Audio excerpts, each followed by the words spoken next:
Iran पर America और Israel के वहशियाना हमले जारी। ताज़ा हमलों में पासदाराना इनकलाब के कर्नल सैयद इब्राहिम समेत मजीद 9 अफराद जाँ बहक। तेहरान के मुख्तलिफ इलाकों में इंफ्रास्ट्रक्चर को निशाना बनाया गया। मेहराबाद एयरपोर्ट के करीब जोरदार धमाके सुने गए। लेबनान पर भी इसराइल की जवारगी जारी है। बैरूत में खौफनाक हमले, 8 शहरी शहीद हुए, 17 जख्मी हो गए।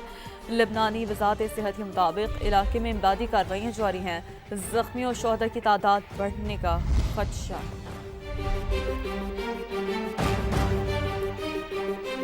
सिंध की सियासत में बड़ी तब्दीली के बाद गवर्नर कामरान टिसोरी की छुट्टी। सिंध में नया गवर्नर नून लीग का होगा।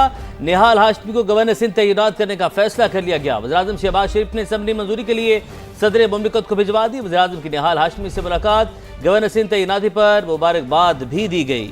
इसी पर बात करने के लिए टिक्का खान सानी नुमाइंदा समा हमारे साथ मौजूद हैं। जी टिक्का खान सानी, बताइएगा क्या तफसीलात हैं? जी बिल्कुल, बहुत बड़ी डेवलपमेंट है। वज़ीर-ए-आज़म शहबाज शरीफ ने आज सिंध के नए गवर्नर के हवाले से निहाल हाशमी का फैसला किया है कि उन्हें तैनात किया जाएगा। निहाल हाशमी का ताल्लुक मुस्लिम लीग है और बाकायदा वज़ीर-ए-आज़म ने उनसे मुलाकात की, उनके रुफ़का भी मौजूद थे वज़ीर-ए-आज़म हाउस में। उसके बाद बाकायदा एक समरी सिफारिश करके वज़ीर-ए-आज़म शहबाज शरीफ ने ऐवान सदर भिजवाई है ताकि सदर मुमलिकत इसकी मंजूरी दें और उसके बाद बाकायदा नोटिफिकेशन जारी किया जाए। कामरान तसूरी से पहले गवर्नर सिंध मौजूद हैं, ताहम जब समरी भेजी गई है उसके बाद जो ही सदर की मंजूरी हो जाएगी तो निहाल हाशमी गवर्नर सिंध मुकर्रर हो जाएंगे और उसके साथ साथ कामरान तसूरी जो है वो गवर्नर नहीं रहेंगे।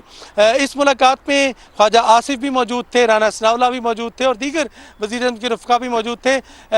निहाल हाशमी इससे पहले मुस्लिम लीग नून के सेनेटर रहे हैं, उनका ताल्लुक भी कराची से है और यकीनन एक बड़ी पेशरफ्त है। अभी अगरचे ऐवान सदर से समरी की वसूल होने की अभी तक इतलात नहीं आई, इसकी तस्दीक होना बाकी है। ताहम वज़ीर-ए-आज़म हाउस ने बाकायदा अलामिया जारी किया है और तस्वीर भी जारी किया है जिसमें उन मुलाकात में मौजूद है निहाल हाशमी और वज़ीर-ए-आज़म शहबाज शरीफ के साथ और उनके रफ़का भी मौजूद हैं।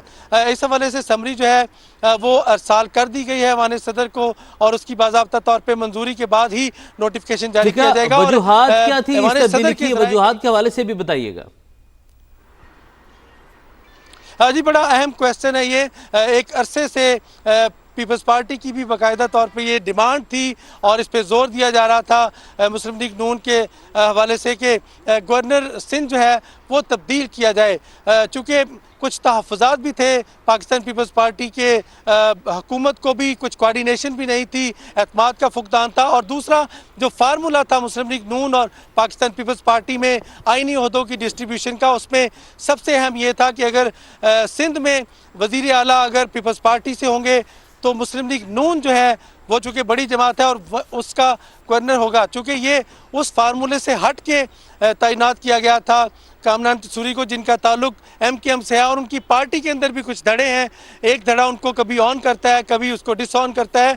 तो यकीनन इसके बाद जो गुज़श्ता दिनों कुछ वाक़यात हुए और खुल के गवर्नर ने जो हुकूमत के मुखालफत की, कुछ इक़दामात की और खुल के हुकूमत पर तनकीद की, तो चूँकि आइनी होता है गवर्नर का, इस हवाले से इसको नापसंद किया जा रहा था पाकिस्तान पीपल्स पार्टी की तरफ से और बाकायदा शिकायत भी वज़ीर-ए-आज़म को कई दफ़ा और मुस्लिम लीग नून के रफ़का को शिकायत भी सामने आई। तो यूँ वो जो शिकायत थी अब वो अमली तौर पर आज उसका मुजाहरा देखा कि वज़ीर-ए-आज़म देखा गया है। टिक्का खान सानी, ये भी बताइएगा क्या कोई मजीद नाम थे जो ज़ेरे गौर थे इस पोजीशन के लिए?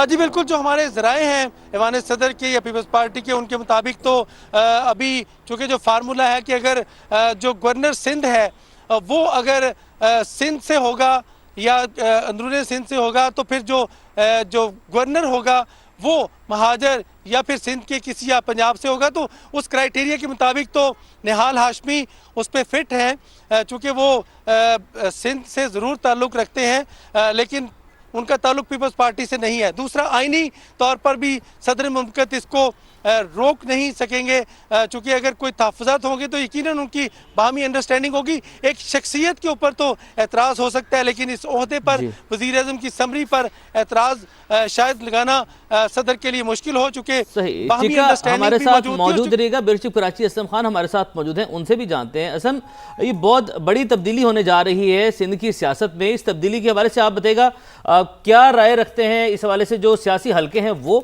और एमक्यूएम कहां पर स्टैंड कर रही है? क्योंकि इत्तेहादी जमात है हुकूमत की, तो एमक्यूएम के ज़ाहिर स्टैंडिंग जो है वो भी, उस पर भी सवाल उठेंगे, वो भी इतराज़ तो उठाएगी।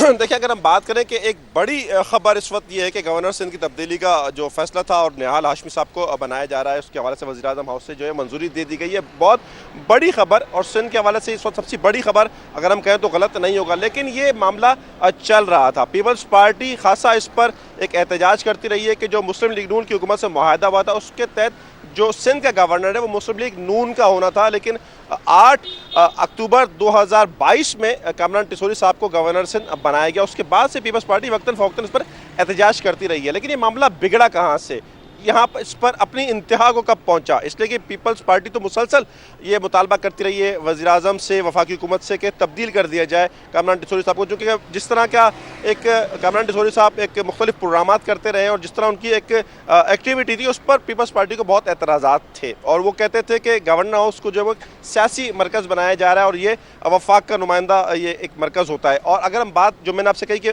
इंतहा कहाँ पर आई, जब 22 फरवरी को गवर्नर हाउस में एक प्रोग्राम हुआ था कराची का मुस्तकबिल के अनवान से, और उसमें कराची को एक इंतज़ामी यूनिट के हवाले से बनाने की बात हुई, एक सूबा बनाने की भी कुछ बातें उसमें सामने आई। और उससे पहले मुस्तफ़ा कमाल साहब ने एक प्रेस कॉन्फ्रेंस की थी, एमक्यूएम रहनुमा वफाकी वज़ीर सेहत, के कराची को वफाक के हवाले किया जाए। ये जब मामला सामने आए तो वो बड़ा, ये चीज़ें इस तरह की जो चीज़ें थीं वो उस पर खासा एक इश्तियाल था जो अगर हम बात करें पीपल्स पार्टी में, और सिंध असम्बली में इस हवाले से करारदाद भी मंजूर की गई, जिसमें जो गवर्नर हाउस में प्रोग्राम हुआ था, जिसमें इंतजामी यूनिट की बात हम करें या सूबा बनाने की बात करें, उस पर तनकीद की गई थी, और ये कहा गया था कि कराची को सूबा बनाने के खिलाफ एक जो है वो करारदाद सिंध असम्बली ने मंजूर की थी। वज़ीर आला सिंध शर्जील मेमन और दीगर रहनुमाओं ने भी खासी तनकीद की थी, और उसके बाद ये जो मैं कहूँ कि एक तेज़ी आई थी गवर्नर सिंध के खिलाफ तनकीद में। और मेरी अब से कुछ देर पहले जब पीपल्स पार्टी के रहनुमाओं से बात हुई तो उन्होंने भी कहा कि जाहिर है जब वो प्रोग्राम हुआ और सिंध असम्बली ने भी करारदाद मंजूर की और पीपल्स पार्टी एहतजाज करती रही है, तो इसलिए ये एक फैसला हुआ। और अभी मैं आपको एक और बड़ी खबर ये बताऊं कि आपने पूछा एमक्यूएम कहाँ स्टैंड कर रही है। एमक्यूएम से जब बात हुई है हमारी, तो एमक्यूएम का इसी पर यही सवाल मैं करना चाह रही थी असलम कि एमक्यूएम का क्या स्टैंड है और क्या स्टांस होगा, वो इस वक्त कहाँ स्टैंड कर रही है? दूसरा, आपके ख्याल से उसका क्या रद्द अमल सामने आएगा?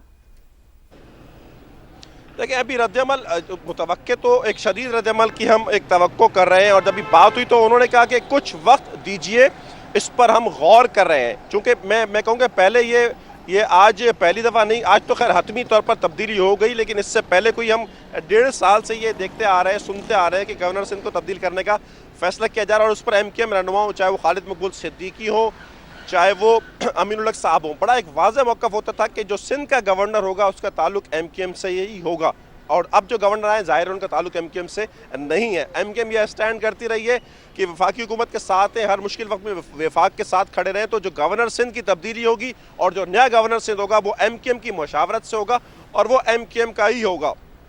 लेकिन एमक्यूएम के लिए मैं कहूँगा इस वक्त एक बड़ी मुश्किल सामने आ गई है, और मैंने जब फ़ोन किया, जब मेरी रहनुमाओं से बात हुई, तो उनका कहना था कि चूँकि ये गैर मुतवक्के सूरत हाल है, मैं कहूँगा कि गैर मुतवक्को बहरहाल नहीं थी। ये जो तब्दीली का मामला था ये 1 साल 1.5 साल चल रहा था, और जब ये एक प्रोग्राम हुआ और उस पर एमक्यूएम जो रद्दअमल आया था पीपल्स पार्टी का, उससे ये इम्कान था कि इस तरह होगा, और अब ये हो गया। एमक्यूएम अभी हो गया।